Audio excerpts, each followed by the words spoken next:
ప్రారంభమవుతుంది. కురుక్షేత్ర యుద్ధం అనేది ముగిసింది, పాండవులు గెలిచారు, కౌరవులంతా ఓడిపోయారు. కానీ యుద్ధం గెలుపు అనేది ఈ యొక్క సంబరాలు అనేవి ఎంతసేపు నిలవలేదు, చాలా కొంతసేపు అయిపోయింది. రాత్రి అందరూ నిద్రపోతున్నారు. పాండవ శిబిరం పైన భయంకరమైనటువంటి దాడియే సౌప్తిక పర్వం అనేది అంటారు.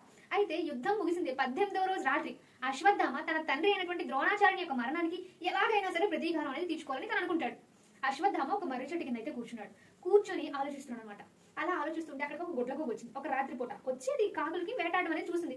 అది ఏమనుకుంది, పగలు గెలవనేటువంటి శత్రువుని రాత్రి నిద్దట్లో అయితే చంపొచ్చని వీడికి అర్థమైంది. ఆ క్రూరమైనటువంటి ఆలోచన అనేది వీడికి వస్తుంది. ఎవరికి? అశ్వత్థామకి. శిబిరంలోకి వెళ్లకుండా ఒక భూతం అనేది అక్కడ అడ్డుకుంటుంది. అశ్వత్థామ సాక్షాత్తు పరమశివుని ప్రార్థిస్తాడు. తనని ప్రసన్నం చేసుకుని శక్తిని అయితే పొందుతాడు. ఆ విధంగా లోపలికి ప్రవేశిస్తాడు. చాలా ఎక్కువ శక్తి అనేది అతనికి వస్తుంది. అయితే అశ్వత్థామ శిబిరంలోకి ఇంకా రాక్షసులాగా ప్రవేశిస్తాడు.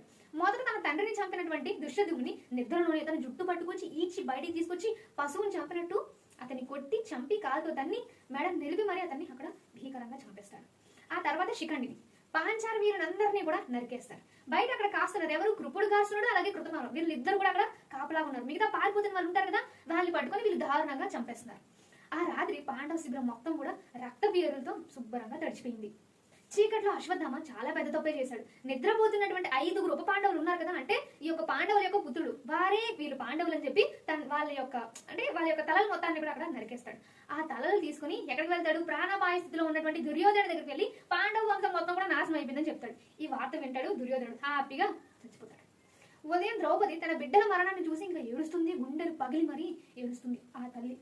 అశ్వత్థామను ఎలాగైనా మీరు అంతం చేయకపోతే నేను ప్రాణత్యాగం చేస్తానని శపథం చేసింది ద్రౌపది. ద్రౌపది గురించి మనకు తెలిసిందే. కృష్ణుడు అర్జునుడు ఇద్దరు కూడా ఈ యొక్క అశ్వత్థామని వెంటపడి తన్ని పరిగెట్టిస్తారు.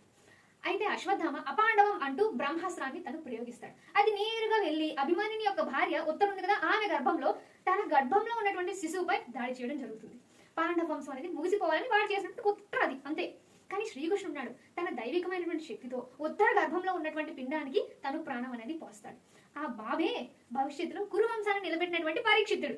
పిరికి వాళ్ళ నిద్రపోతున్న వారిని పుట్టబోయే పసిబిడ్డను చంపాలని చూసేందుకు అశ్వత్థామ ఎంత క్రూరంగా చేస్తాడు. దాన్ని శ్రీకృష్ణుడు తట్టుకోలేక అప్పుడు తనకి చెప్తాడనమాట, నీ శరీరం నుంచి రక్తం చీము కారుతూ మరణం లేక 3000 ఏళ్ల పాటు నువ్వు ఇలాగే ఒంటరిగా దిక్కులేని చావు చేస్తావని, పైగా భూమిపైన అలాగే సంచరిస్తూ ఉంటావని శాపాన్ని అయితే ఇస్తాడు ఈ యొక్క శ్రీకృష్ణుడు.